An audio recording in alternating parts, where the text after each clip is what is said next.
Bom dia a todos.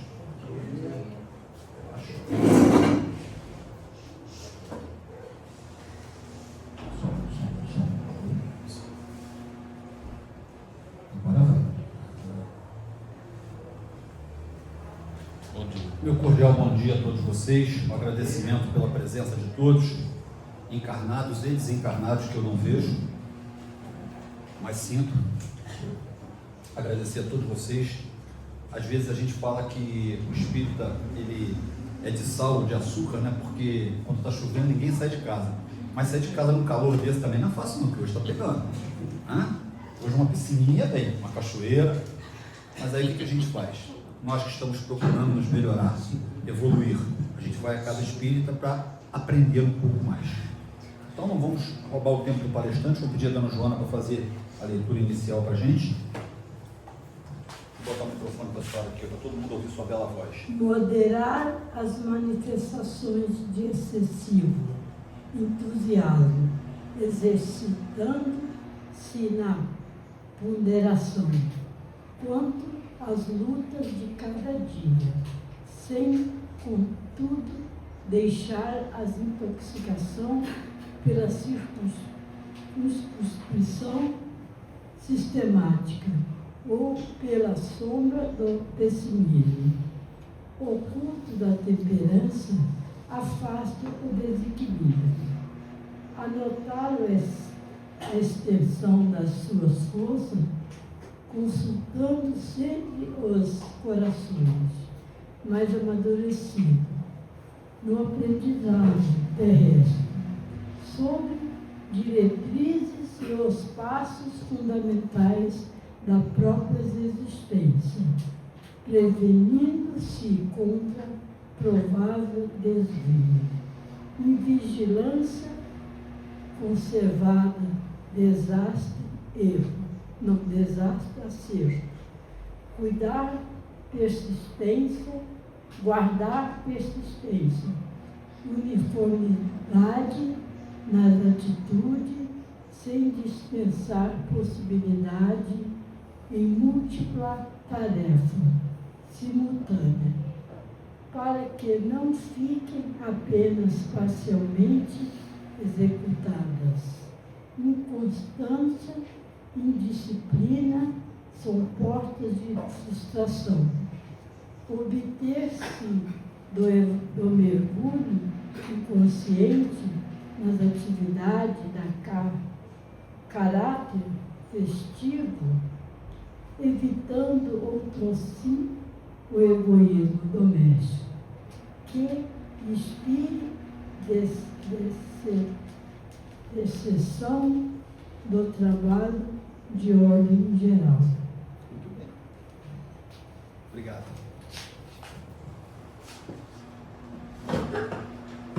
O lema da casa não é unir, motivar e capacitar? Então, quando alguém chega para mim e fala assim, posso fazer uma leiturinha? Pode não, deve. Aqui todos nós somos iguais, não tem diferença. Você sabe a diferença de um zelador para um neurocientista? É que o neurocientista teve a oportunidade de estudar. O zelador, infelizmente, não. Somos todos seres humanos. E a gente verifica muito isso na hora que a gente precisa, por exemplo, de uma transfusão de sangue. Teu sangue é raro, e aí só tem aquela pessoa que você não gosta, que você não tem a mínima afeição, e é ela que pode salvar a tua vida. Paremos para pensar nisso, tá? Você vai aprender a ser humilde. Bom, tem um ditado que diz que, eu gosto muito desse ditadozinho aqui, eu uso para pegar o pessoal na espreita. Soldado no quartel ou cadeia. Então é o melhor serviço. Seu grupo, por favor, a prece inicial. Eu falei isso porque não estava combinado, né? Mas eu sei quem pediu. Bom dia. Bom dia. Senhor, bom dia. Aqui reunidos, Senhor, nesse domingo, trazendo paz para o nosso coração, Senhor. Queremos agradecer por essa oportunidade, pelas dádivas que você coloca em nosso coração, pelo conhecimento que estamos elaborando nessa manhã, te pedimos as tuas bênçãos, Senhor, para que possamos ter um dia de lazer, de calma, de tranquilidade por todo esse dia. Obrigado por essa oportunidade e que estejamos aqui buscando esses conhecimentos e internalizando na nossa vida e no nosso cotidiano. Que assim seja. Muito obrigado. Bem, não vamos tomar o tempo desse cara, eu sou suspeito de falar dele, porque desde a primeira vez que eu discuti com ele, já ouviram falar em paixão à primeira vista? Pois é, apaixonei mesmo.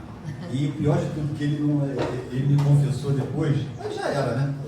Porque eu nunca fui muito de abraçar, eu quase não gosto de abraço, né? Eu aprendi, pois é, agora ele está aprendendo. Então, alguém aqui pela primeira vez hoje, não? A senhora a primeira vez? Sim. É mesmo, mas o seu semblante não me é estranho, viu? Já sei, estava nos meus sonhos que a senhora vinha aqui. Seja muito bem-vinda. Obrigada. Que a senhora receba todo o carinho, toda a fraternidade que nós temos aqui. A senhora vai verificar que aqui não tem ninguém diferente de ninguém, pelo contrário. Todo mundo igual. Todo mundo em busca de algo.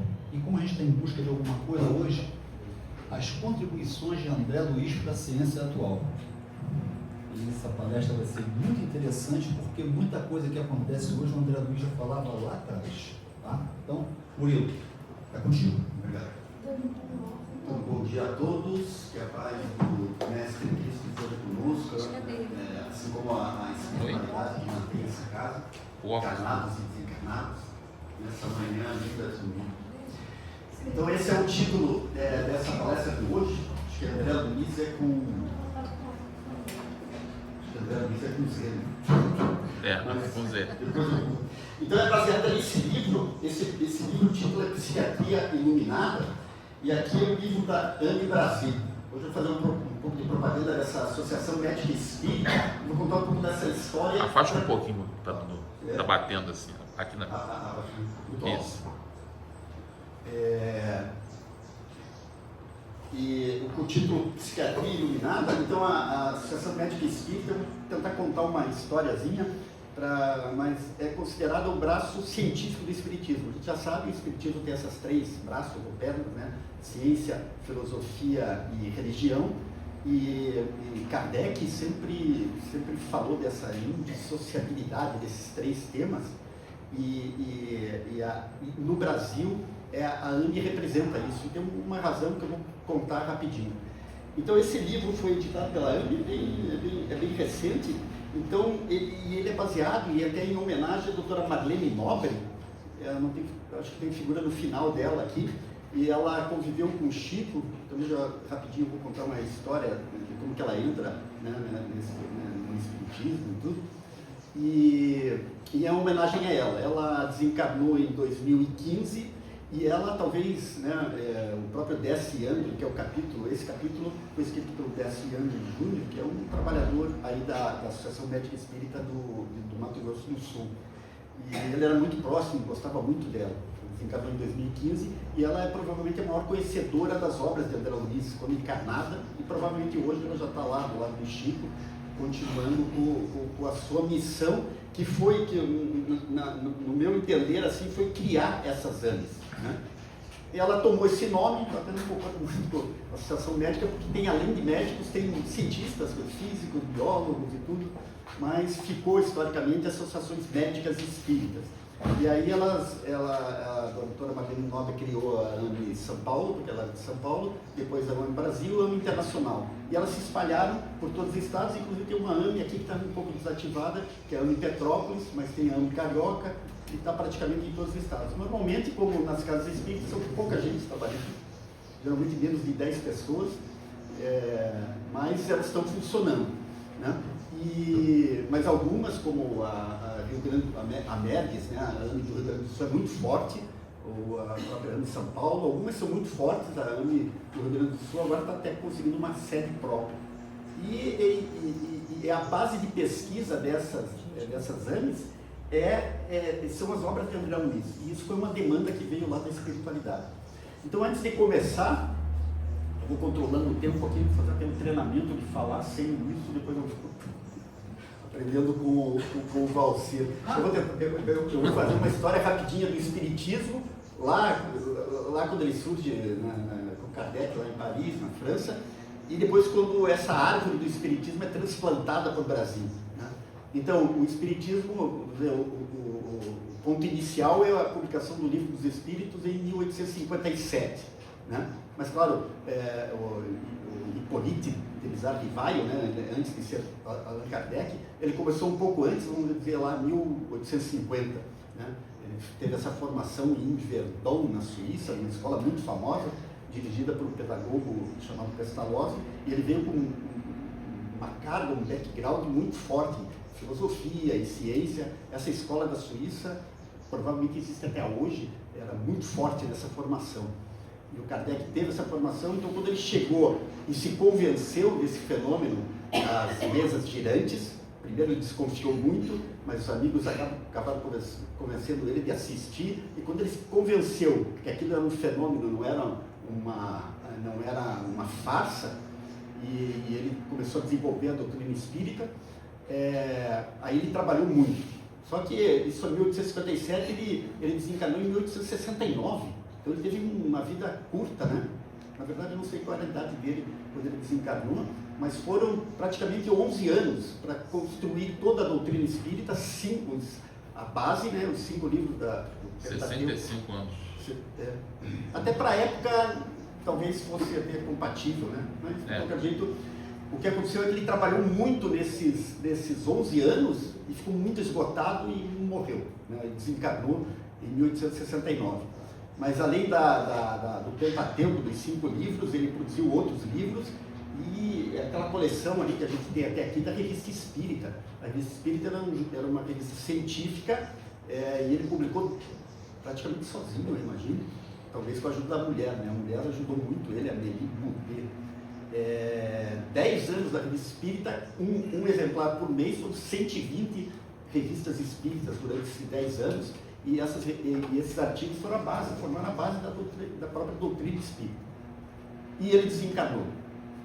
E aí, eu acho que deu uns 5 anos, começou, aí a Amélie tentou segurar porque o espiritismo, depois da publicação do Livro dos Espíritos, ele ficou muito popular. Mas ele era um empreendimento intelectual, né? Aqueles que primeiro se chegaram, se interessaram pelo espiritismo, era primeiro a sociedade rica de Paris, né? Mas eles levavam muito, era como uma diversão para eles, aquele fenômeno de mediunidade que envolvia as mesas girantes. Mas Kardec, quando ele publica o Livro dos Espíritos, o interesse aumentou muito por cientistas, por intelectuais, mas era um movimento intelectual e não conseguiu atingir a população mesmo toda da França e da Europa. Então, depois do desencarne dele, mudou uns 2 ou 3 presidentes, depois entrou um tal de Le Marie e depois um tal de Roustang, e que começaram a desviar as ideias e distorcer um pouco o movimento, né? O Roustang até chega no Brasil, depois que o Espiritismo veio para o Brasil, e tem um livro famoso desse. Os 4 Evangelhos. E aí tem polêmicas, assim, não vou entrar nisso. Mas houve esse certo desvio, e o fato é que depois da morte dele, o Espiritismo caiu muito na França e na Europa. E isso acontece até hoje. Né? Chega lá na Europa e vai perguntar, e pouca gente, né, principalmente essas gerações mais novas, nunca ouviram falar de Espiritismo. A gente tem uma filha lá que está fazendo doutorado lá em Viena, na Áustria, e às vezes eu pergunto para ela, fala, ninguém fala disso. Embora eu tenha, quando a gente foi visitar ele, eu encontrei 2 casas espíritas. Mas essas casas espíritas que existem na Europa, nos Estados Unidos, são brasileiros que estão tentando reviver o espiritismo. Bom, e daí então, a espiritualidade, tem esse livro do Humberto de Campos, que é Brasil, Coração do Mundo, Pátria do Evangelho, e ele fala lá que a árvore do espiritismo foi transplantada para o Brasil. Né? A espiritualidade é sábia e transplantou para o Brasil, e aqui o espiritismo encontrou um terreno fértil, só que ele se popularizou. Né?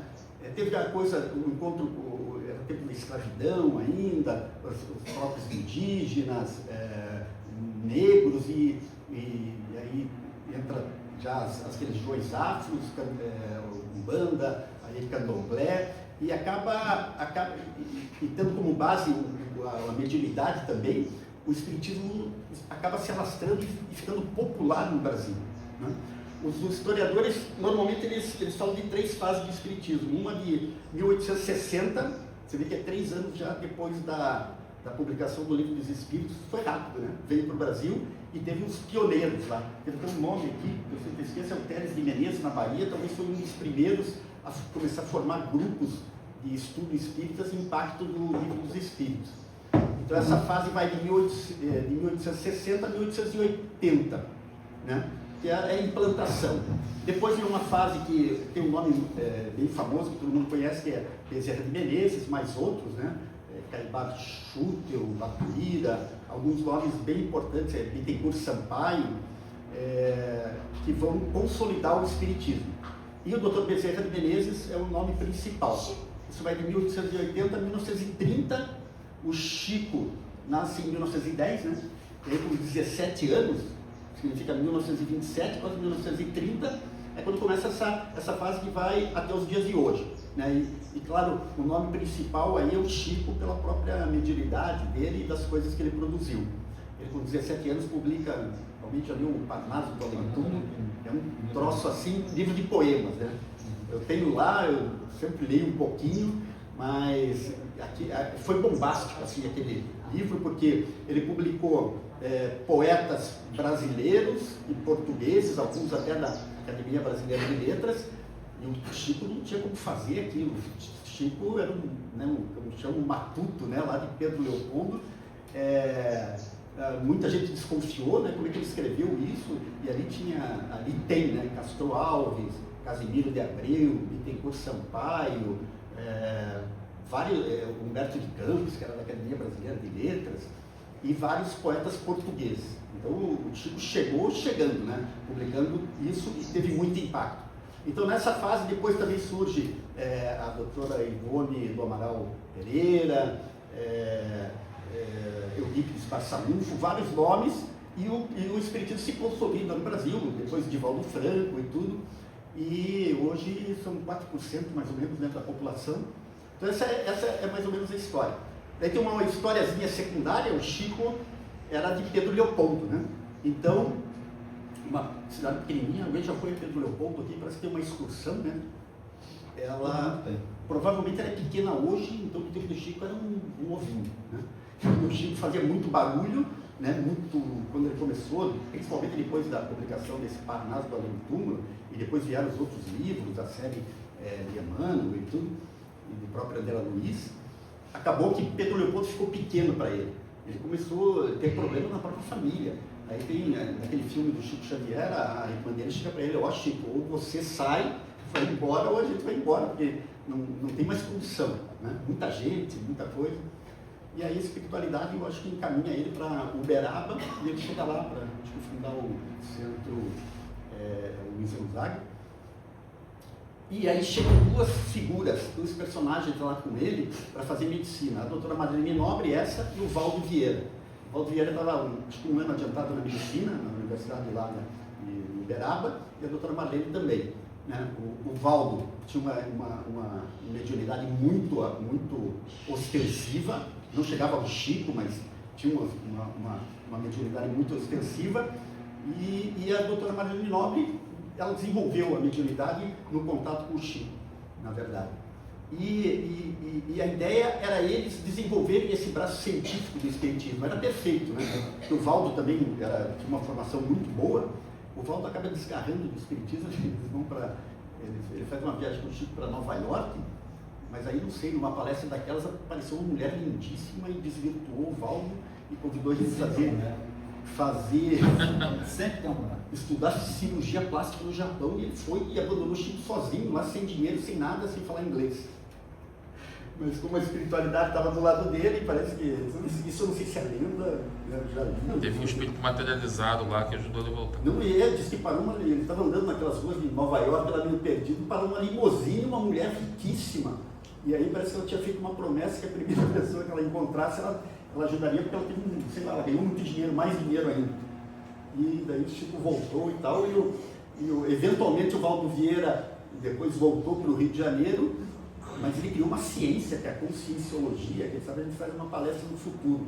Era inteligentíssimo, o Valdo Vieira. Dizem que ele é a encarnação do Espírito Erasto. Você tem que confirmar também, que eu acho que aparece no Evangelho. Isso eu não sei. Bom, Ele diz que é o Zéfiro, aquele Zéfiro. Mas o Valdo era, se vocês verem uma Isso palestra, que diz, né? era muito pedante, assim, mas e ele criou a conscienciologia e depois acabou se estabelecendo lá em Foz do Iguaçu. Se alguém for ver as cataratas, lá visitar Foz do Iguaçu, vá no bairro lá que é Cognópolis. Lá parece que ele montou isso, está lá ainda, tipo uma universidade, parece um nosso lar lá dentro. Eu fui quando eu estava em Sergipe com 2 médicos, aí um deles era médico, lá visitar, por convite, porque a professora conhecia uma pessoa que trabalhava lá, e esse médico falou que é uma psicosfera que ele nunca tinha percebido, assim, um lugar muito bonito, assim, tudo branco, uma biblioteca enorme e tal. Bom, mas essa é uma outra história. E aí como o Valdo saiu, ficou na mão da doutora Marlene Nobre montar essas AMES. E realmente ela fez isso, montou a AME em São Paulo. Depois que ela se formou, ela é de São Paulo, montou a AME em São Paulo, a AME em Brasil, estimulando as pessoas, e depois as regionais foram todas se montando, e hoje é uma estrutura bem forte, e são as pessoas que estão, os encarnados de hoje, essa nova geração, que estão fazendo essa ciência. Mas aí a sorte é o guia, que é o André Luiz. Aqui é só para mostrar que esse termo aqui, psiquiatria iluminada, foi tirado de um pedaço de um capítulo do Mundo Maior, do André Luiz.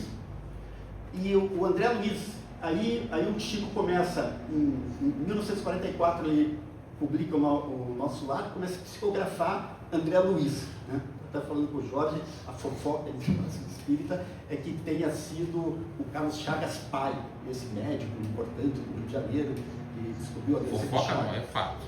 Pois é, então, você conversou o Jorge. Fofoca sempre foi o João do Cruz. Fofoca foi Oswaldo Cruz, foi Paulo Coelho, mas na realidade trata-se de Carlos Chagas, já confirmado pela doutora Marlene Nobre, confirmado pelo Haroldo, confirmado por um monte de gente. Gostaram que no doutorado, daí o filho dele montou o Instituto de Biofísica, Carlos Chagas Filho, está lá, é um instituto fortíssimo. Até o Valdo já confirmou isso. Então, e aí, daí um dia eu fui visitar o Dr. Carlos Chagas Filho, velhinho já. Aí eu tinha intenção de perguntar se ele tinha ideia de que o pai dele tinha sido André Luiz, mas não tive coragem. E aí o André Luiz, nessa série, a gente chama de série A Vida no Mundo Espiritual, são acho que 14 livros, começa em 1944 com o Nosso Lar e termina com A Vida Continua em 68. E aí tem muitas, a gente pode chamar de revelação. Revelação porque ele fala coisas que a ciência, muitas delas até hoje não chegou ainda lá. Então, esse é o guia desses pesquisadores da AME, eles trabalham principalmente garimpando coisas que o André Luiz disse todos esses livros aí. Né? E o Décio André, que escreveu esse capítulo, é um deles, mas todos esses pesquisadores da AME têm um embasamento nisso. Então tem coisas ainda que estão para ser descobertas pela ciência. O Décio, inclusive, fala que o André Luiz, através da psicografia do Chico, escreveu isso para nós agora, para a ciência de hoje. Ele fala, não sei se vocês já tiveram experiência de ler Nosso Lar lá há 30 anos atrás. Você vai ler hoje, tudo faz mais sentido, porque a ciência está evoluindo, a tecnologia está evoluindo, então faz mais sentido ler hoje. Então esses livros provavelmente foram feitos para a gente hoje, né? E daí tem essa área científica, claro, depende da área de cada um. Então, nesse capítulo, aí aconteceu outra história. Aí a doutora Marlene Nobre desencarnou e o Décio tem tido umas mensagens dela. Ele não é médium, assim, mas eu acho que quando você começa a mexer com isso, a sua mediunidade vai aumentando. Mas volta e meia nós damos conceitos para ele lá no plano espiritual. E aí um dia, acho que não sei se a filha dela ou a neta achou, estava fuçando lá as coisas, ela desencarnou, computador e tudo, e achou lá no laptop uma pasta chamada Deciando. Ela ligou para o Décio e falou, Décio, tem essa pasta aqui, você quer ler e tal? Ele falou, sim. E daí lá dentro do computador tinha um texto de umas 70 páginas falando dessas pistas aqui do André Luiz, tudo que seria o trabalho da AME ali. E ela pretendia escrever um livro e tal. E aí ele realmente ele escreveu esse capítulo, e até hoje eles estão estudando isso. Então aqui tem alguns temas, agora cada tema desse aqui é praticamente uma palestra, né, se não mais. Né? Eu vou dar uma pincelada em cada um, que são coisas que até hoje são novidades para a ciência, para a neurociência, para a física, né, para a ciência em geral. Então a gente vai dar uma passada nesses itens aqui. Começando a visão do ser integral. Isso a gente discute muito aqui, né? Somos seres transdimensionais. Isso, a ciência, né, o grosso da ciência não aceita isso. Temos o corpo físico, mas temos denso, né? Matéria física densa, mas temos um perispírito, um corpo semimaterial, e o espírito, que é um princípio inteligente. Então a gente tem aí uma estrutura complexa que a gente pode chamar de ser integral. Isso aqui eu fico às vezes pensando em comprar um tipo físico, matemático e desvendar isso aqui. O duro é convencer essas pessoas, quando elas se convencerem, é uma coisa que envolve matemática, física, envolve tudo, né?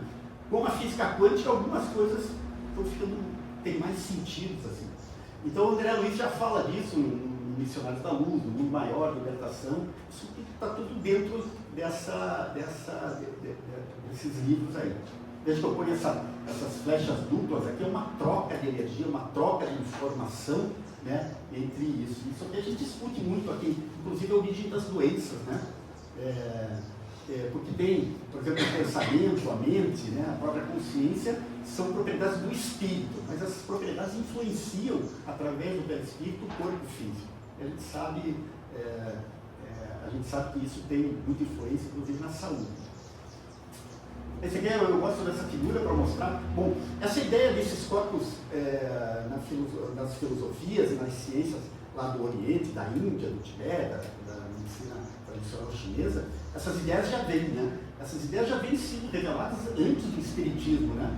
Tem até uma palestra interessante do Jorge Lahar, baseada, acho que no capítulo do livro do Leon Denis, eu acho, se não me engano, Depois da Morte, onde ele fala dessa que ele chama de doutrina secreta. Embora esse título seja da Helena Blavatsky, já ouviu falar, que criou a teosofia, mas na verdade essa doutrina secreta são esses segredos aí: imortalidade da alma, reencarnação, o Deus único, que já vem lá dos egípcios, já vem dos gregos, já vem de muito tempo. Então essas verdades já vêm. Só que daí chega no Cristo, o Cristo revela, porque era tudo intermédico, né? Tem o Hermes Trismegistus lá, que era um sábio do Egito, mas era tudo escondido da população em geral. E o Cristo escancara isso. Né? E agora o Espiritismo, reinterpretando a doutrina do Cristo, também está espalhando, né? Não é mais uma doutrina secreta. Aqui é só para mostrar, aqui ele já está mostrando o corpo sutil, os chakras, né? Que a gente também discute muito aqui, quando fala do passe magnético, do próprio magnetismo. E esses chakras, porque aqui tem uma coisa interessante, nós somos seres transdimensionais, então no espaço físico único, a gente está vivendo em 3 dimensões físicas, realidade física, né? E se você for um médium extensivo, como o Chico às vezes nem sabia que ele estava encarnado. Então a gente tem que fazer, de alguma forma, esse exercício.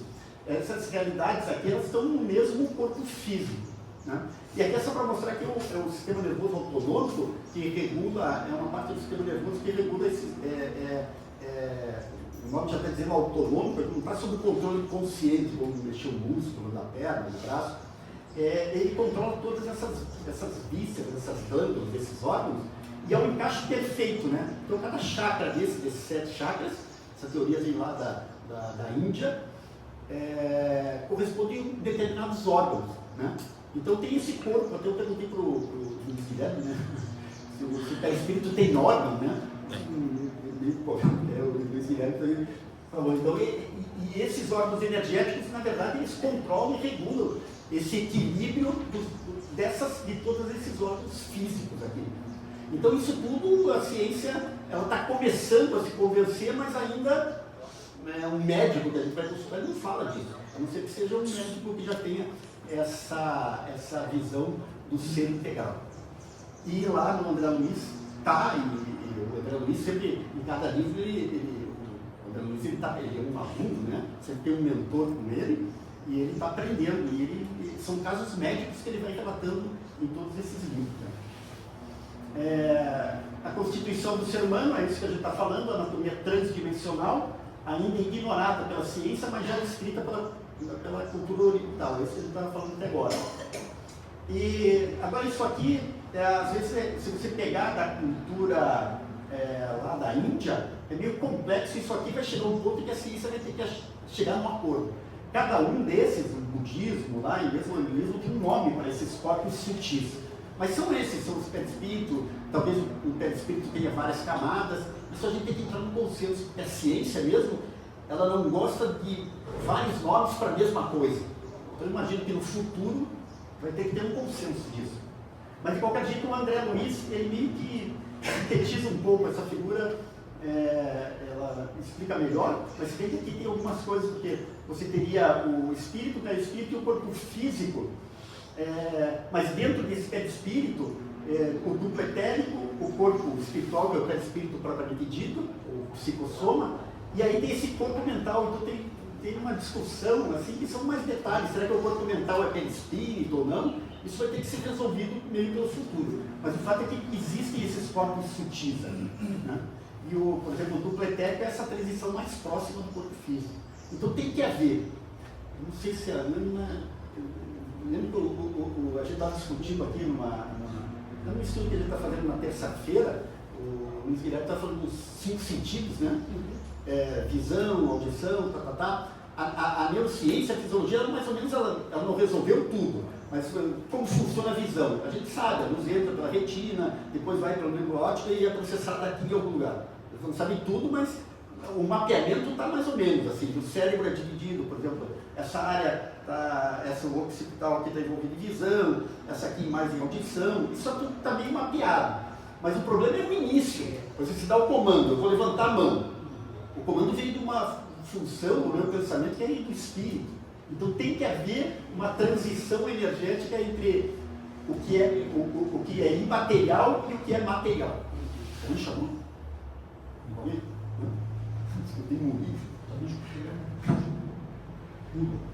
Então isso aqui vai ter que ser resolvido, mas claro, na própria medicina isso aqui já está entrando, essa ideia do o passe magnético, o magnetismo, tudo. Ainda tem muita contestação, mas aos poucos a medicina fica empurrando a medicina aos poucos, tentando convencer. Muita coisa já vem aceitar, por exemplo, a própria homeopatia, a acupuntura. Né?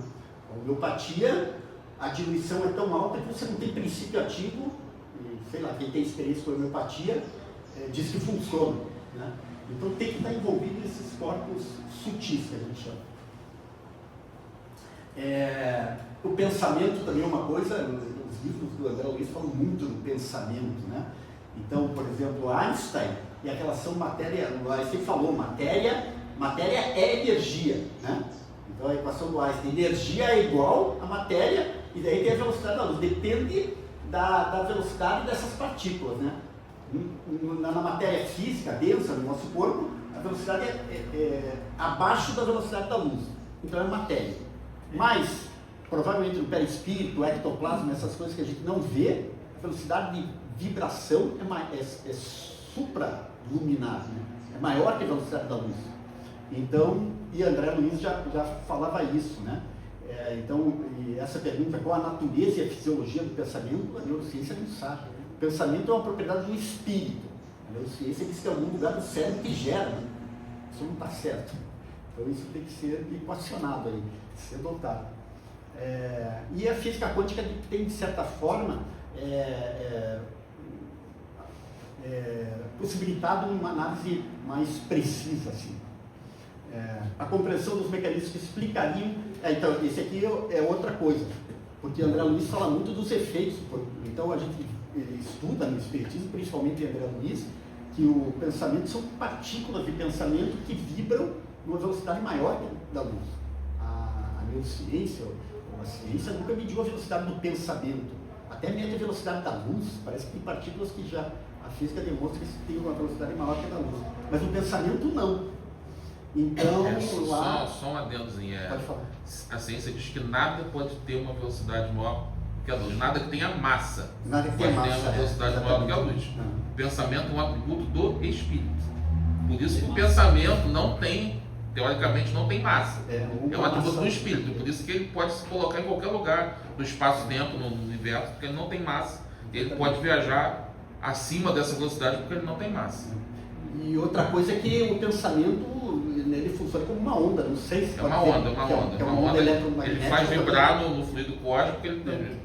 Talvez não seja uma onda propriamente eletromagnética, em alguns dos fenômenos que a gente conhece, mas ele influencia as nossas vizinhanças até muito longe, e inclusive nós mesmos, a gente sabe. Aí vem, isso explicaria esses efeitos placebo e nocebo, que a medicina meio que não tem muita explicação, mas é muito aceito. Sabe o que é o efeito placebo? Sabe, Luciano? É você pensar em coisa boa, você tomar uma pílula de açúcar para dor de cabeça, essa pílula não tem nada, no princípio não tem ácido acetil salicílico, não tem nada, mas você fica boa. Como é que explica isso? É o pensamento que você, o efeito do pensamento sobre, e a gente sabe que isso é verdade.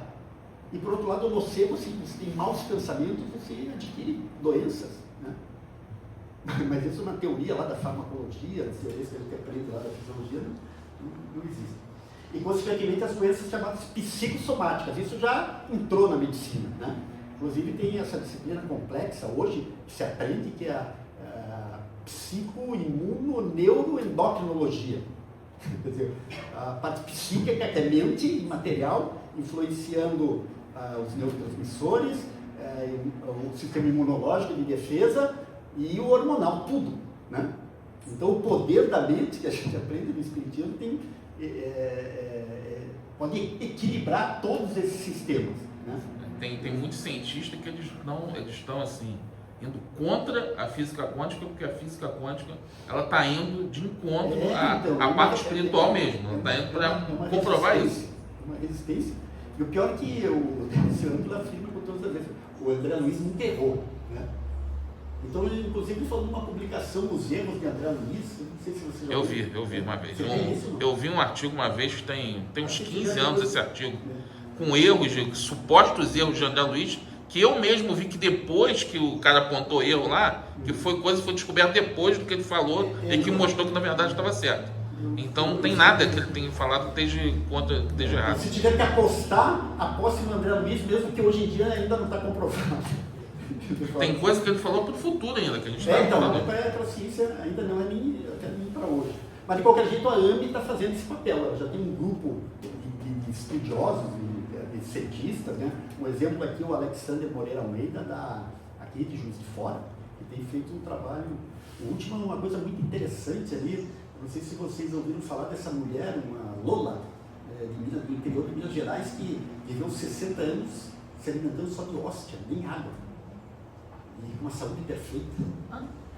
E esse não é o único caso, assim, tem caso de uma alemã lá, chamada Teresa Neumann e tal, e inclusive o motivo de tese lá é orientada pelo Alexandre Moreira Almeida.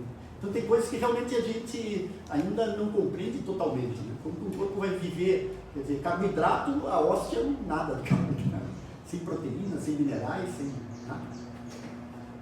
Vivendo do Espírito Santo. Bom, então o pensamento, né?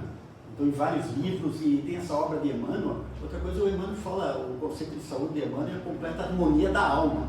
Então, se você tiver os pensamentos, a mente harmonizada, toda essa cadeia fica harmonizada. É o que a gente chama de reforma íntima. Na física também ele fala algumas coisas, a matéria luz coagulada, isso o André Luiz falou há muito tempo, e hoje até a física já está até usando esse termo. Substância divina, que ele sugere a onipresença de Deus. A física moderna considera que a matéria densa é energia radiante condensada. Então, esses corpos sutis, tudo depende dessa vibração, né, dessas outras dimensões. E te facilita essas coisas, né? A gente estava conversando sobre a volitação do espírito, né? A própria bicorporidade, esses fenômenos todos que a gente estuda aí no espiritismo. Na esfera espiritual em que estadiamos, essa é uma outra coisa, o André Luiz falou que o elétron vai ser divisível. Isso a física não chegou ainda. E todas as outras partículas, né, prótons, nêutrons e tal, naqueles colisores, naqueles aceleradores de partículas, eles estão quebrando para chegar nesse o modelo mais moderno, esse atual, esse modelo padrão da física, mas nunca a física diz que o elétron vai ser dissociado. O André Luiz falou, mas não aconteceu ainda. Mas se tiver que apostar, talvez aposte no André Luiz, que daqui a pouco a física vem com isso. Os espíritos, outra coisa, são a porção inteligente do universo. Então todo o universo está povoado por essas inteligências. A gente tem a astronomia toda, né, todos esses avanços aeroespaciais, procurando vida fora do planeta, mas na verdade a vida já está lá. Né? Na questão 23, que é o espírito, o princípio inteligente do universo. Essa inteligência já está espalhada no universo. Talvez a parte que ele mais contribuiu foi a área da biologia, a biologia molecular. O Décio enfatiza muito, porque também é a área dele. Então o André Luiz dá muitas pistas interessantes, coisas que a gente não sabe ainda. E ele fala da obra Evolução em Dois Mundos, é o maior manancial de revelações concernentes à biologia e à evolução da vida no planeta. Então a gente tem que estar sempre revendo esses livros. Eu já li esse livro, talvez, mais de uma vez, mas tem que estar voltando para entender. A Evolução dos Mundos é meio complicadinho para entender. Outra coisa que a André Luiz fala da estrutura mental das células. Será que célula tem mente? Isso parece um absurdo para a biologia. E também fala desses bióforos, isso mais difícil. Isso pro André Luiz foi um enigma, de onde veio essa palavra bióforo. E daí o que acontece? Ele vê essa palavra lá no André Luiz e vai procurar na biologia. E ninguém fala de bióforo na biologia, mas eu acho que o trabalho da espiritualidade achou um tal de Weismann, um alemão que fala de bióforo. Então, aí o que eles têm que fazer? Eles têm que se aprofundar no trabalho, porque às vezes algum cientista do passado lá fala e a coisa fica meio perdida. E quem sabe, desconfio décimo, que o André Luiz fez isso para ele ir lá atrás desse Weismann e tentar pesquisar o que são esses bióforos. Então, para o Weismann, esse pesquisador alemão, os bióforos, ou portadores da vida, são os menores conjuntos de moléculas capazes de assimilar novas moléculas, crescer e se replicar. Sendo assim, todos os seres vivos seriam compostos por bióforos.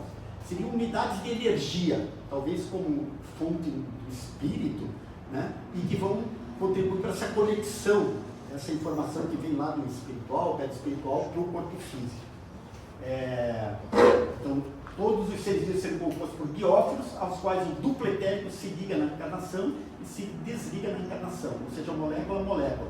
São unidades básicas de energia no corpo espiritual. A biologia abordou esse tema, e quem sabe vai ter que voltar. O que são esses bióforos? O Murilo, então esses bióforos ali deve ser aquela para mudar, né? Então ele falou aquela fita adesiva. Ele que faz essa ligação. Na encarnação e na desencarnação. Exato. O duplo etérico ele se dispersa com a morte, igual o corpo. Ele morre com o corpo. Mas seria a ação desses bióforos? Deve ser. Ninguém sabe, mas a hipótese, o Décio, por exemplo, acredita nisso. Né? Tem relação com a energia vital. Informação. Porque ele é energia, né? Os bióforos. Parece que são partículas energéticas, né? Então a ciência ainda não consegue detectar isso. O André Luiz ainda nos informa, entre outros níveis, tem uma coisa também que a gente quando aprende biologia na célula, a gente fala quem é a parte mais importante da célula, quem é o cérebro da célula. Você diria o quê? Das suas aulas de biologia lá do passado. As mitocôndrias? Normalmente se responde o núcleo. Né? Depois com a revolução da genética, realmente o núcleo é a parte mais, vamos dizer, inteligente. Porque é no núcleo que tem lá os cromossomos, que tem a cadeia de DNA, que tem tudo aquilo ali dentro. Mas o André Luiz é teimoso e fala que é no citoplasma. Né? Então esse foi um dos erros que o pessoal chamou, só que está errado. Provavelmente é um núcleo. Daí veio toda não, mas aí os médicos chegaram a falar, procurar o Chico e falaram, fala para o André mudar isso aqui, que isso aqui está errado. E aí o André Luiz falou para ele, não, vocês é que estão errados, não vão mudar nada não. Aí chega o projeto Genoma, e aí tem uma decepção do projeto Genoma, é bem recente, né? Início dos anos 90, se pensava que a chave toda dos mecanismos da vida estariam ali nos genes, e na verdade chegaram à conclusão meio decepcionante que o ser humano tem cerca de 25 mil genes, que é menos genes que uma própria planta de arroz. Uma espiga de milho tem menos. Isso é meio paradoxal, então tem alguma coisa além da genética, né? A genética é importante, o Décio gosta de dizer que ela é os genes são os apps do celular. Esses apps não funcionam sozinhos, alguém tem que apertar lá. Então essa outra coisa seria o espírito que está no comando. Mas, então é isso. E aí, mas é interessante que ainda a Andrea Luiz ainda nos informa sobre outros níveis dessa conexão no citoplasma, e surgiu recente uma teoria muito interessante aí. Eles têm um outro alvo que são os microtúbulos. Isso aqui é biologia pura. Esses microtúbulos formam, não se importem muito aí, mas formam o citoesqueleto da célula. São estruturas muito pequenas, formadas por essas duplas aqui de tubulinas. Duas tubulinas formam e vão, é uma maquininha da célula. E eles vão formando o esqueleto e eles são envolvidos na forma da célula, mas em muitas outras funções. E daí surgiu uma teoria meio louca, mas por dois cientistas muito renomados. Eu não sei se você ouviu falar do Roger Penrose, um matemático físico que ganhou o prêmio Nobel há pouco tempo atrás, assim, talvez 5 anos. E ele é meio exótico, assim. O negócio da Andrea Luiz, ela acontece no citoplasma. Então, Mas justamente elas atendem ao nosso comando. isso que eu veio comprovar muitos, 50 anos depois que ele falou. Né? E o André Luiz chama de animar. A gente tem uma comunidade de animaizinhos que são as células. Então, sob o nosso comando. Então, se a gente está com a mente atribulada, desorganizada, a gente desestrutura o perispírito, e isso, o Décio, inclusive, faz uma hipótese, né, nos livros dele, uma hipótese da origem do câncer. É uma desorganização, uma quebra, de alguma forma, do perispírito, dessa rede, que está ali em íntima associação com os órgãos e pode gerar um câncer. Né?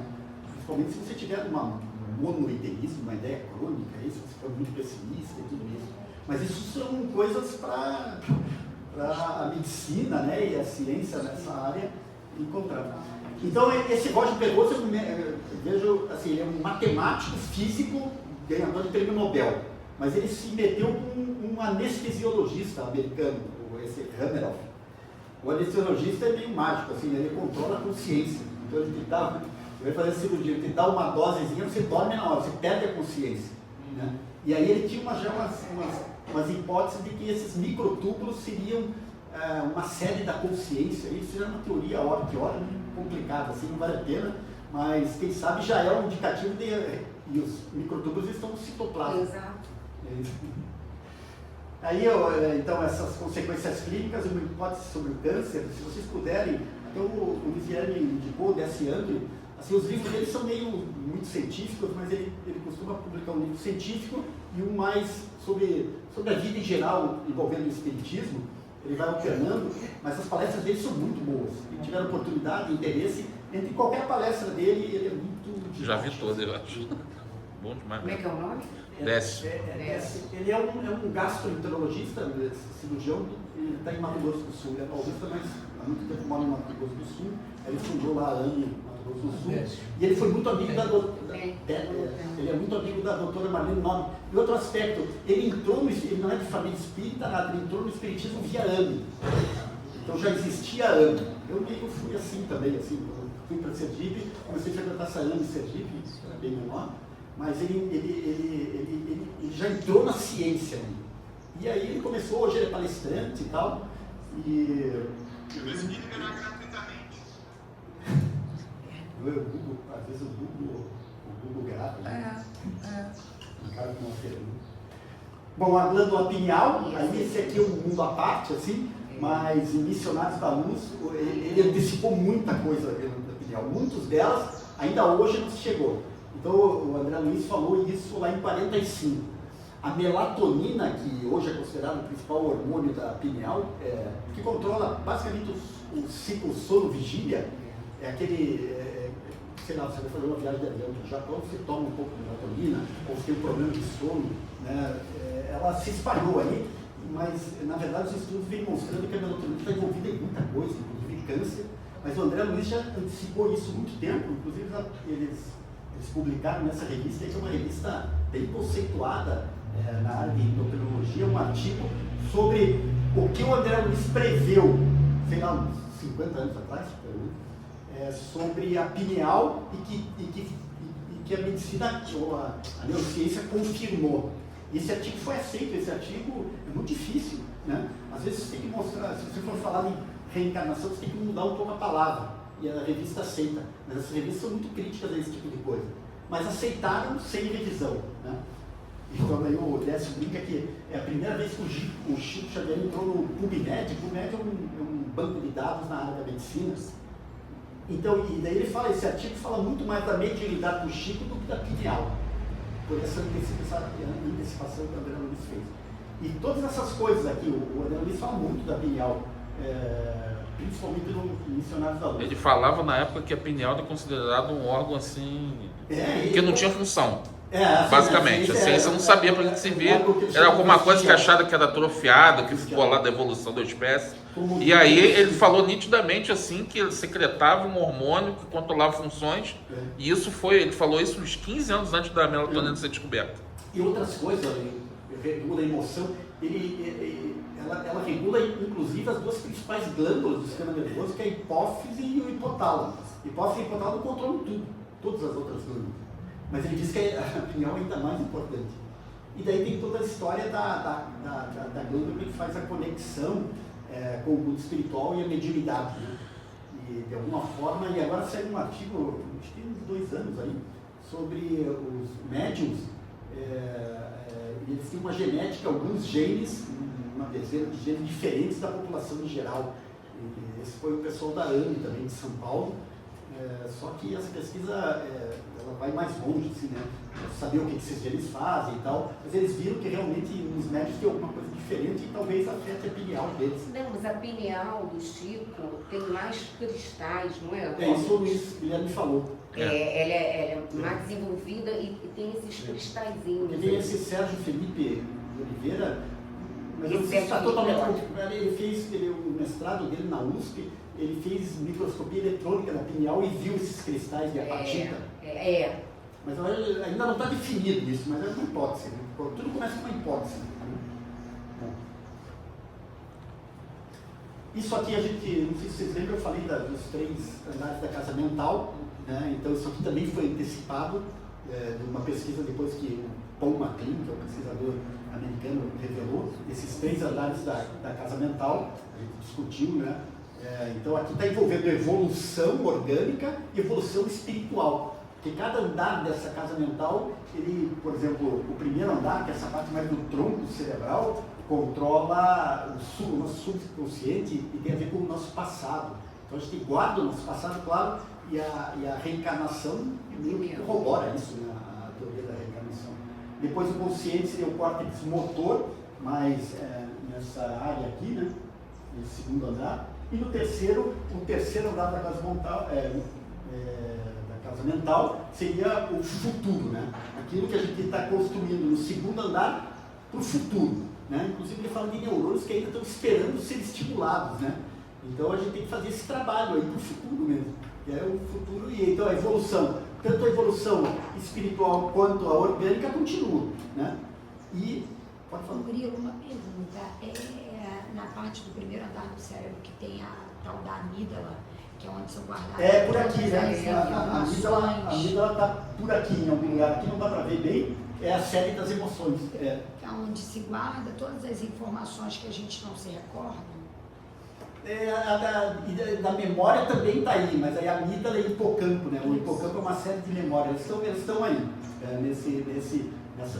nisso que o André Luiz chamou o primeiro andar. Talvez não seja tantas estruturas, mas é uma área mais primitiva, tanto é que eu estudava lagarto. Os répteis têm. Eu estudava lagarto lá no Sergipe, e o lagarto tem a amígdala muito desenvolvida, é quase maior que o próprio córtex cerebral. Então, porque são a sede das emoções, né? Então, por exemplo, num bicho desse, as emoções dominam mais que o próprio consciente, que seria o córtex, que seria o primeiro andar. Então, a nossa tendência na evolução, principalmente dos primatas, é crescer essa parte aqui, que é o pré-frontal, essa área aqui. E aí ele fala, o André Luiz fala de uns neurônios que estão esperando ser ativados. Eu acho que com o desenvolvimento da espiritualidade, a gente vai ativando esses neurônios que estão meio dormindo lá, esperando. A neurociência ainda não registrou esse tipo de neurônio. O Murilo, a pineal é aquela bolinha ali, né? Tá ali, né? Tá lá no meio. Ali no meio, Tinha, né? tinha uma outra figura. Ali em cima. Em algum Aí, lugar aí. aqui. Aí. Porque você tem por aqui o tálamo, aí embaixo do tálamo o hipotálamo, ele está em cima do tálamo, o epitálamo, mas aqui nessa figura não dá para ver. Mas ela é muito pequena. Para ser uma glândula que controla tudo, é muito pequena. Né? E lá já Descartes já tinha falado dessa pineal, então. Mas hoje em dia já existe revista científica com o nome de pineal. Hoje a pineal está bombando assim, na própria medicina. E de alguma forma a neurologia já tinha esse tipo de informação. Uma aceleradinha aqui. Anamnese, sabe o que é anamnese? Eu não sou médico, né? Mas é essa conversa que o médico tem, né? Que é importantíssima aí. E o André Luiz, você lendo os livros dele, ele faz essa anamnese espiritual.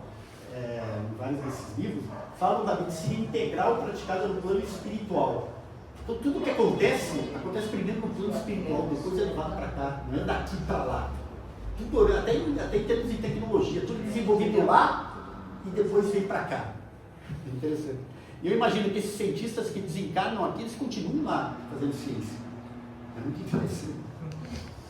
Então, a medicina integral praticada no plano espiritual, em termos de história da moléstia atual, tudo isso que geralmente não se faz na anamnese normal da medicina. O cara quer te atender rápido ali, e receitar o medicamento e tchau. Ficha kármica, anamnese psicológica detalhada com identificação dos complexos de culpa. Isso que vai lesando o perispírito e depois gera uma doença lá no futuro. Visão panorâmica, a conclusão de aspectos ligados às relações familiares, né? Nossa família é a nossa escola maior, né?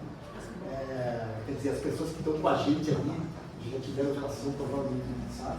Recursos como análise e cirurgia mental. Aí tem um capítulo, quem tiver curiosidade, esse capítulo 13 do livro Eterno do Céu é muito interessante, porque ele faz desses pacientes, entre aspas, essas cirurgias mentais que provavelmente vão fazer parte das cirurgias do futuro. Né?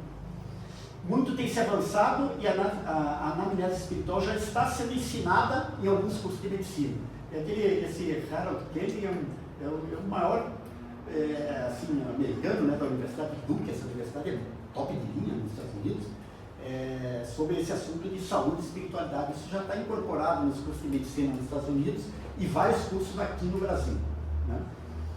E a doutora Cristina Punchals, que é outro nome importante da Universidade de George Washington. Terapia complementar espírita, cura dos males em si mesmo, a autocura, que é pela reforma íntima. Né? Eu até perguntei para o Luiz se existia um autopasse. Né? A gente pode fazer esses trabalhos aqui com a gente mesmo. Encorajamento à saúde, autoconhecimento para viabilização da reforma íntima. Isso é muito importante. Essa definição, a completa harmonia da alma, é a definição de saúde do Emmanuel. Além disso, a prece, isso que a gente faz aqui nas casas espíritas, os passes, a água fluidificada e as técnicas de desobsessão. Né? Formam um arsenal terapêutico já percebido pela medicina, denominadas como práticas complementares que vão mostrando sua eficácia e indicações na mesma medida em que são estudados e entendidos seus mecanismos de ação. Né? Então, também, a medicina começa a incorporar aos poucos essas coisas à medida que também esse pessoal todo, das AMES, principalmente aqui no Brasil, vão publicando esses artigos e popularizando. Outra coisa, tem a AME Internacional, todo esse grupo aí, que é um grupinho grande, eles estão indo e tentando levar de volta o espiritismo para a Europa, para os Estados Unidos, para outros países. Né? Né, porque realmente o Kardec foi um pouco esquecido por lá. Então isso está acontecendo. E como a gente até acho que falou ontem, né, o problema da dor, né, uma nova forma de interpretar a dor e a doença, né, que são indicativos para a gente, dicas, e a gente está começando a se desviar, ou se desviou muito das leis divinas. Então a dor não é negativa, é positiva, e a doença, a gente precisa olhar a doença do ponto de vista positivo, né, e aprender com a doença, e de certa forma aceitar a doença. A dor é um aviso. É um aviso, Está acontecendo um desvio de rota. A bioética tem 3 temas muito importantes também, que volta e meia, o Robert gosta, dos temas proibidos, né? aborto, a eutanásia, o suicídio, é porque a gente sabe, pela mediunidade, pelo que os espíritos nos dizem, o que vai acontecer nesses casos de aborto, de eutanásia e do suicídio. Assim, a gente sabe o que vem depois, né? Então o espiritismo tem a contribuir com isso. Aí, assim, uma lição de casa para vocês. Quem já leu A Reencarnação do Segismundo e o Desencarne do Dimas? Isso aqui é uma informação muito interessante. Então lá, em A Reencarnação do Segismundo, capítulo 13 de Missionários da Luz. Então a gente comemora, todo mundo aqui tem essa experiência, comemorou o nascimento dos filhos, né, dos netos, e faz muita festa, mas é meio sofrida ali. O André Luiz mostra os bastidores do nascimento, do espírito que começa lá na programação reencarnatória. E o pai não queria que ele nascesse? Em detalhe, né? Inclusive a fecundação, a gestação dos gametas é muito interessante. E a morte, que a gente tem muita polêmica, a gente não gosta de falar da morte e tudo, e a morte do desencarne do Dimas, no Obreiros da Vida Eterna, bem interessante. E o Dimas foi uma pessoa que matou alguém, né, se não me engano. A gente sempre voltar nesses capítulos, mas o desencarne é muito assistido. E acaba que e daí tem várias fases, assim. Na fase final, a mãe dele vai ajudar ele. Ele, inclusive, pede a mãe dele desencarnada, e que faz o desligamento final, que é aquele cordão de prata que eles desligam. Mas eles vão sequencialmente desligando e anestesiando determinadas partes. Então a morte, que é o renascimento para a vida espiritual, é melhor que o nascimento. A gente pensa tudo invertido. Irmão, o espírito chamava que ele gosta de eutanásia, né? O que faz a eutanásia? Ele desencarna, mas o corpo... Ele continua e provavelmente ele é meio que traumatizado. As energias do corpo. Uhum. Mas o espírito continua. Continua. Quer dizer que tudo aquilo que estava passando antes vai continuar passando. Mas os traumas ficam, né? Não vai adiantar nada. Não vai adiantar nada, vai ter que convencer as pessoas. Eu não acredito que o espírito aceite a Não, eutanásia. Eu também acho que não. E outra coisa, recentemente a eutanásia foi aceita no Uruguai, agora é tradicional na Suíça, em alguns países, agora no Uruguai aceita, que é a morte assistida. Ninguém pode tirar a vida, né? Só Deus. Eu estou acabando aqui. A reencarnação, acho que não precisa nem falar, mas porque a gente fala muito aqui. E a reencarnação é essencial. O D.S. Andrews escreveu um livro, A Reencarnação é uma Lei Biológica, e ela acomoda inclusive a evolução darwiniana e depois a síntese moderna da evolução. Ela preenche aquelas dúvidas que a gente tem sobre a evolução. Então a reencarnação é essencial, mas ele encara aqui como uma lei biológica. Um tema proibido pelos cientistas, mas aí você usa o termo palingenesia. E é mais aceito se você for publicar um artigo sobre reencarnação, fala em palingenesia, que é um termo que eu acho que veio lá dos gregos.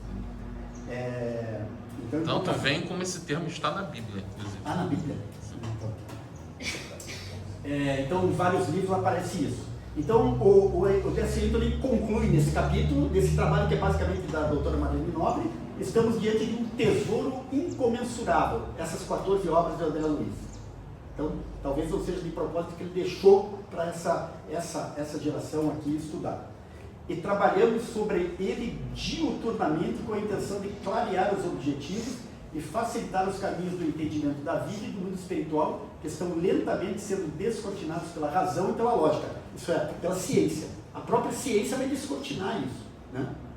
Como Kardec disse lá, se a ciência for por um outro caminho, não é que você aceite também de graça pela ciência, porque a ciência também é meio dogmática, né? Tem que analisar com cuidado. Mas é pela ciência que você vai acabar revelando, né? A AME Brasil tem esse objetivo desde a sua fundação e continuará trabalhando contra os preconceitos e as resistências para iluminar a medicina. Por isso a psiquiatria iluminada, né? Com uma boa nova na vida antes e depois da morte, não para arrebatar fiéis, mas para conquistar as consciências. Então, e daí a doutora Marlene faz esse pensamento dela, que é a doutora Marlene, o Chico. Então a criação da AME veio lá, provavelmente do Cristo, governador do planeta, via Dr. Bezerra de Menezes, Chico, doutora Marlene. A doutora Marlene, na minha opinião, foi uma... Sabe o que é um espírito completista? Sabe, Jorge? Quem sabe o que é um espírito considerado completista? Deu continuidade. Completista que aproveita todas as oportunidades da encarnação. Você fez o teu acordo lá antes de encarnar e cumpriu praticamente tudo. Então a missão provavelmente da doutora Marlene era essa, e eu imagino que ela seja uma completista, mas é muito difícil ser um completista. O completista, quando é recebido que nem o Chico lá. O completista não desiste. Ele cumpre o que foi acordado. Mas o problema é que ele esquece. Então ela mesma reconhece as dificuldades de aceitação, porque são ideias muito novas. Elas são antigas, mas muito novas ainda para a medicina e para a ciência.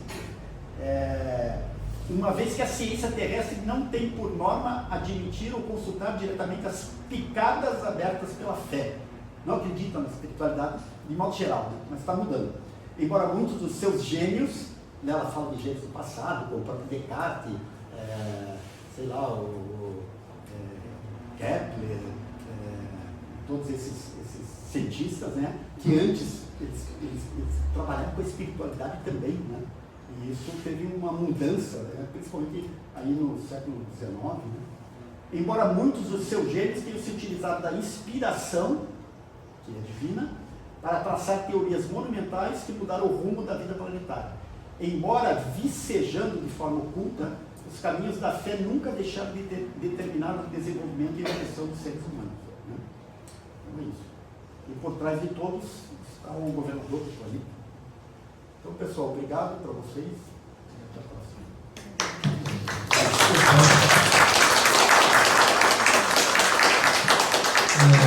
Eu queria que você falasse uma coisinha, que às vezes as pessoas que não nos conhecem, para a tua formação.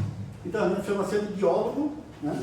E eu sempre trabalhei, né, desde a graduação com a parte de neurofisiologia. Essa parte de fisiologia, neurofisiologia, esse foi o meu objetivo. O 10º ano ele também tem essa, apesar de médico, ele tem muito esse viés, assim. Mas daí é aquilo, até acho que eu comentei ontem, né? A biologia é gozado que as coisas mais importantes, ela não sabe. Até hoje eu aprendi na biologia. Então por isso que o espiritismo auxiliou muito. Eu já até tive um pouco de ramo espírita na família, mas daí com conhecimento maior, e principalmente dessas obras de André Luiz, de Emmanuel, isso completa a biologia. Então a gente vê agora a biologia iluminada, né? Em outro aspecto. Mas essa é a minha formação. Porque para fazer uma palestra desse cunho, pode ser um valsinho, tem seu segundo grau. Jamais eu ia me meter a besta com isso. Né? Eu falo um pouquinho de filosofia, que é uma área que eu gosto, evangelho que me domina muito. Então, só agradecer você pela aula hoje, que não foi uma palestra, foi uma aula. Mas agora é da doutora Marlene. Pois é, mas você simplesmente pegou o que a doutora Marlene fez e trouxe para os nossos ouvidos. Isso aí não é qualquer um que tenha a condição de fazer. Eu jamais poderia fazer isso. Entendeu? Então, nosso agradecimento. E só reiterar o seguinte, gente. O Brasil, o PIB, que é o Produto Interno Brasileiro de 2024, ou seja, tudo que nós conseguimos produzir, gerou algo em torno de 11 trilhões de reais. O que isso tem a ver com a palestra dele? Nada. Mas, nós vamos partir para um ponto agora que vocês vão entender o porquê dessa colocação.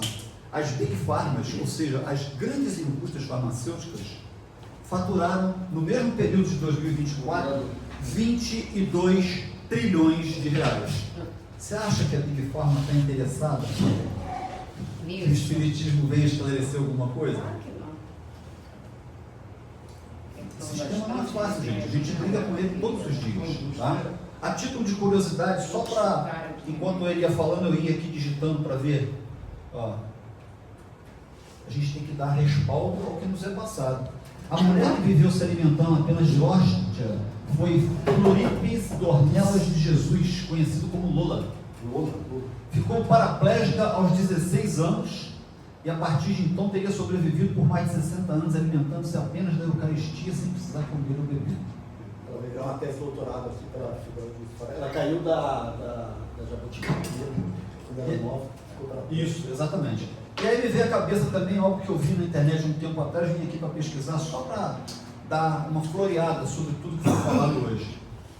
O estilo de vida de um casal que afirma viver apenas da luz solar está associado a uma crença pseudocientífica chamada respiratorianismo, ou viver de luz. Essa prática sugere que humanos podem viver sem comer e às vezes até sem beber água. Depois, quem tiver curiosidade, pesquisa, porque esse é um casal brasileiro e eles já fazem isso há mais de 20 anos, se não me falha a memória. Tá? Quer dizer, então, são coisas que a ciência não consegue explicar. O Espiritismo tem como base 3 pilares, né? Que é a ciência, a filosofia e a religião. Então, hoje nós tivemos uma aula de ciência. Mais uma vez, Murilo, muito obrigado. Tá? E agora, pedir aos amigos presentes que a gente possa se unir em pensamento, agradecendo ao Mestre Jesus, a cúpula que rege esta casa, a nossa Mãe Santíssima, por todo o aprendizado que nós tivemos hoje. Na doutrina espírita nós aprendemos que não existe o acaso. Estão todos aqui presentes hoje, encarnados e desencarnados, de uma forma ou de outra nós precisávamos ouvir essa lição que nos foi passada. Agradecemos ao Murilo pelo seu trabalho, pela sua pesquisa, agradecemos a todos aqui presentes e na certeza de que estaremos sempre muito bem amparados quando estivermos na trilha do Mestre, porque foi ele mesmo quem disse: bate e a porta se abrirá, procura e acharás. Agradecemos ao Mestre Jesus por mais essa esplendorosa aula no dia de hoje. Que assim seja, graças a Deus. Graças a Deus.